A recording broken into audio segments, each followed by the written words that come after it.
When I was 14, my family went on a road trip. At a small town gas station, my dad told me to stretch my legs. I went to use the bathroom. When I came out, they were gone. I waited for hours before realizing it wasn't a mistake. That night, I slept behind the building, then hitched rides until I got somewhere safe. I never called them again. 10 years later, I made a decision. They never saw coming. They found me through a lawyer. I just said, "Tell Dad he got the goodbye he wanted." This morning, my sister left 14 voicemails. "What did you do? Dad won't stop asking for you. Please, just pick up." So IDK if this is the kind of thing people usually post here, but I've lurked enough and seen wild stories, so whatever. Here's mine. It's not even like I want advice. I'm just still mad about it. Like mad in a way that kind of sticks under your skin and never leaves. And I don't even know what to do with it except type it out. Maybe someone else's family is more normal. Anyway, this is about the day my dad just ditched me on purpose. Not exaggerating. Not some, "oh, we forgot you at the grocery store" thing. I mean, he wanted me gone, and he made sure it happened. I'm not going to make myself sound like a hero either. I was just a dumb kid who thought things would get better if I ignored all the weird stuff at home. No idea why I ever trusted him. So I was 14. Summer. My dad, Steven, mom, Lynn, little sister, Hannah. She's like 2 years younger. And me. We'd been doing this road trip thing ever since the divorce, which already sucked because it wasn't like anyone wanted to hang out together. It was more like my dad wanted to prove something to, I don't even know, his new girlfriend? His own parents? There was always a reason, never about us. This one day we stop at this random gas station in some town I'd never heard of, somewhere between states. Doesn't matter where. It's just all those places that look the same. Got a faded sign, one bathroom, some old guy behind the counter who looks like he doesn't care if you pay for the chips or not. It's hot. The car's packed. It smells like old fries because Hannah spilled something under the seat, and everyone's cranky. My dad's in a mood for like the third day in a row. He keeps snapping at me for breathing too loud, tapping my foot, asking when we'd get to the next decent place to eat. Then, out of nowhere, he says I should go stretch my legs. You're making the back seat stink. Not like a joke, just blunt. Like he's already decided I'm to blame for everyone's bad time. I argue a little. I'm not even the one who's been eating those weird egg sandwiches from the cooler. But he's not hearing it. He does this thing where he locks his jaw and won't look at me, just starts scrolling on his phone, waiting for me to leave the car. So I go. I hit the bathroom, which is gross, obviously. When I come out, the car is gone. Like, just not there. I think maybe they parked somewhere else. Maybe my mom wanted snacks or whatever. I look around, check the side roads, even walk behind the place, but there's just trucks and a couple of locals. I try calling, but my phone's in the car. I left it charging because my dad always says I'm going to kill the battery. I only have like $8 in my pocket, some loose change, nothing else. At first, it's just annoying. I sit on the curb, wait. I figure they're messing with me or Hannah's being a brat and convinced everyone to prank me because that's the kind of thing she thinks is funny. So I wait.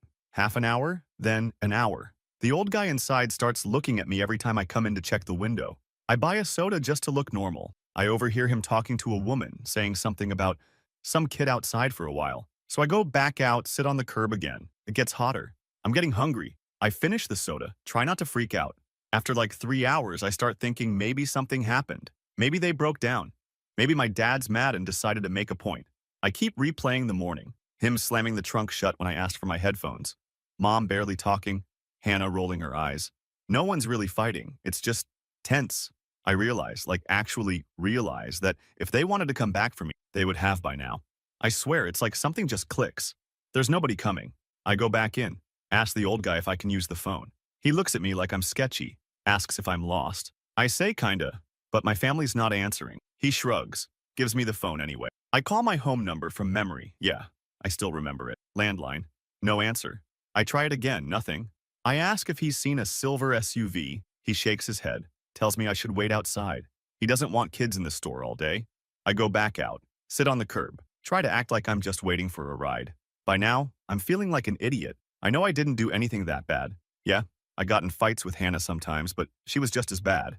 My dad, though, he always acted like I was in the way. Ever since the divorce, he just got meaner, like everything was my fault because I looked like my mom, or because I didn't want to go hunting or do whatever guy stuff he thought a son should do. I'm not even like soft or whatever. I just didn't want to be him, I guess. He hated that. After like 7 hours, the sun's going down. The gas station starts to close up.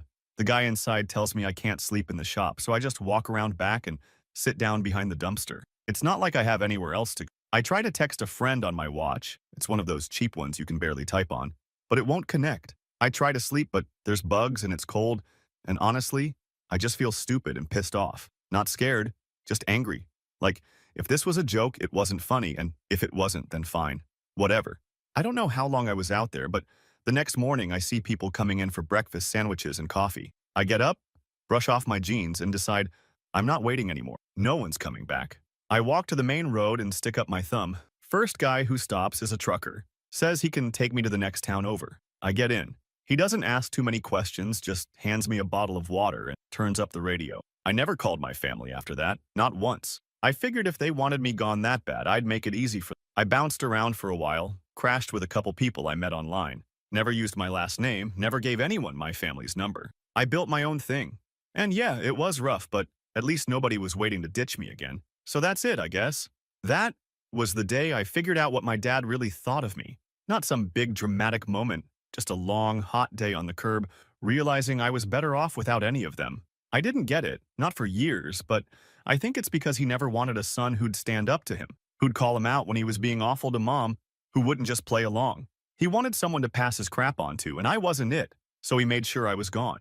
If you're still reading, yeah, I'm still mad, but I'm not done with them. Not by a long shot. Update 1. So yeah, I guess you could say I built a life. Not an Instagram perfect one, but a real one. I moved around a bunch, never stuck too long in one city, used nicknames online, never gave out my last name unless I had to. If you looked me up, you'd see like one old soccer photo. And that's it. I blocked every number from back then. Changed emails, deleted old accounts. I figured if they wanted to find me, they'd have to actually try, not just scroll through Facebook. And TBH, I thought they'd never bother. I was wrong. It was a Tuesday, random, raining. I was eating leftover pizza, standing at the counter. I get this email from some guy with a corporate-looking address, not the usual spam. And it's got my full name. Not just first and last, but my middle name too, which is the only way my parents ever addressed me when they were mad. Already I'm annoyed because nobody uses that except them. And whoever this is, they're not my friend. The email says he represents my family. Not my dad, not my mom, not Hannah, just your family. I almost delete it, but then curiosity gets me. He says my dad is sick. He says it like I should care. He says there are important financial and personal matters to discuss. He asked me to please respond, for the sake of everyone involved. I stare at the screen for a while, actually. Like, I haven't thought about them in years, and now some guy in a suit is telling me to come home, like nothing happened. I reply real short, "Who is this and what do you want?" He comes back with a whole thing about reconciling family, restoring what's lost, your father wishes to make amends, all that. It sounds like a copy-paste from some therapy site. But he slips up. He says something about the trust. I know what that is. My dad's parents left him some property and a chunk of money, and apparently, because of how it's set up, I'm in the paperwork, even though he always said he'd cut me out. So now I get it. It's not about me, it's about paperwork. It's about money, or the house, or something. I laugh, actually, like out loud. I reply, "Okay, where do you want to meet?" He gives me a time and place, some bland chain coffee shop. I go because I want him to see me. I want him to see I'm not some scared kid anymore. I'm early because old habits die hard. When I get there, it's just the lawyer at first. He's nervous, keeps checking his phone, looking at the door. Finally, my dad walks in. He looks older, smaller, not sick exactly, but not how I remember. He's got that look like he's about to start a fight, but also like he might cry. I don't stand up. He sits. He nods at me like he's expecting me to say something first. I don't. The lawyer does all the talking for a while. He says there are documents that need my signature, stuff about property, family business, whatever. I don't say anything. I just look at my dad. He finally says, "You're making this harder than it has to be." I tell him, "You made it pretty easy 10 years ago." He looks away. The lawyer tries to smooth it over, says things like, "Everyone makes mistakes, families drift. Wouldn't it be better to move forward?" I cut him off, ask him if he knows what happened at that gas station. He just shakes his head. My dad finally says, "We thought you'd come home." He actually says that, like what? I was supposed to walk home from another state? I ask him, "Did you even look for me?" He says, "We waited. We called the police. We thought you ran away." I tell him, "You know that's not true. You waited because you wanted to see if I'd just disappear." He doesn't deny it. He just keeps looking at the table. The lawyer looks uncomfortable, like he wishes he was anywhere else. I say, "Okay, so you need my signature. What do I get?" My dad says, "This isn't about money, it's about family." I laugh because honestly, it's the dumbest thing I've ever heard. I say, "It was about family when you left me, right?" He says, "You don't understand, things were hard. Your mother was falling apart. Hannah needed stability." I say, "So you decided dumping me was the answer?" He says, "You were always difficult. You never listened. You fought back. There it is. That's the real reason. He didn't want a son who would stand up to him. He wanted someone who'd just say, yes, Dad, whatever you want. I wasn't that. The lawyer tries to hand me papers. I push them back. I say, I'll think about it. My dad reaches for my arm. I pull away. He stands up too fast, knocks his chair over. People in the place look. He says, you're being dramatic. Just sign it. I say, you're the one who left. You don't get to tell me what to do now. He tries to block me when I head for the door, but I shoulder past him. He actually grabs my jacket, so I shove his hand off. The lawyer starts to say something, but I'm already outside. I don't go back. I don't answer any more emails. I block the lawyer's number. I start digging, though. I find out my dad's business isn't doing great. The only reason they need me is because of how the trust is set up. I'm not a loophole, but I'm the only original kid, and they need my signature for certain things to go through. They thought they could just guilt me into it. They thought I'd just show up, say, sure, Dad, whatever you need, and disappear again. Nah, I get a couple texts from an unknown number, Hannah, I guess, but I don't open them. I get a long email from my mom, which is honestly just a lot of excuses, nothing real. She says things like, we all suffered. You don't know what it was like. I delete it. I start thinking maybe they should see what it's like to really need something and have nobody show up. Maybe it's time to return the favor. I'm not going to just sit back and let them act like nothing happened. If they want to play this out, fine. I can do that. I'm not a scared kid anymore. I'm done waiting on the curb. Time for them to see what that feels like. So yeah, that's where it stands. They want something. I'm not giving it. Next time they see me, it won't be because they called. It'll be because I decided it's my turn to make the rules. I'll update if anything happens, but I doubt they'll like what comes next. Update 2. So I guess this is the part people wait for, right? NGL, if you read the last post, you know I wasn't going to just let this slide. I'm not a rise above guy, and I don't forgive people who leave me behind, especially not family who act like you're a stray dog they can dump at the first rest stop. After that coffee shop meeting, I kept thinking about how my dad looked at me, like I was supposed to just roll over, like he still thought I was 14, like the last 10 years didn't happen. He wanted me to sign because he needed me on paper, not because he wanted me back. And the thing is, my name is on a few things from my grandfather's will. Not by choice, just because my grandpa was old school and wanted the family line to stay clean, whatever that means. So now my dad can't move a single asset without me, and the old man's business, the house, even the useless cottage up north, all that is frozen unless I play along. I read the docs. I made sure. I wasn't about to give them what they wanted for free. I decided if they wanted me to show up, I'd make it a show. First thing, I get another email from the lawyer. More polite this time, but urgent. He says the business is at risk, that my dad is unwell, and time is of the essence. I reply once, just to say I'll need to see everything. Full transparency, every document. I don't promise anything. I can feel the panic in his follow-up, like he's typing in all caps even when he isn't. Then, Hannah starts texting me from a different number, asking if I'll please just do this. It's not about the past, it's about the family. She says my dad is stressed, my mom is crying, the business is getting heat from the bank. I say if it's not about the past, then why are you all desperate now? She says I'm being cruel. I say you didn't speak up for me once in 10 years. She just leaves it on red. I make it clear to the lawyer that I'm not signing unless I get something real back. I want an apology in writing. I want my dad to admit he left me on purpose, and I want proof that I'm out of the business for good after this. I want it all public, or it doesn't happen. I figure they'll never do it, but I want to see them squirm. Next meeting is at their house. I haven't been there since before the gas station. It's smaller than I remember, kind of run down. The driveway's got weeds, the siding's peeling. My dad is waiting at the door, looking annoyed but trying to act like he's in control. He tells me to wipe my shoes, then tries to hug me. I step back, tell him to get on with it. The lawyer's there, papers on the table. My mom's in the kitchen, not saying a word, just slamming cabinet door. Hannah's upstairs, I hear her on the phone, probably telling someone how much she hates me. My dad starts in with his speech about how he never meant for things to go this way, how he always loved me, how family is everything. I laugh and tell him to skip to the part where he admits what he did. He turns red, says I'm being disrespectful. I say, you want disrespect? Try getting dumped at a gas station and see how you feel. He slams his hand on the table. The lawyer tries to calm us down, says we need to be civil.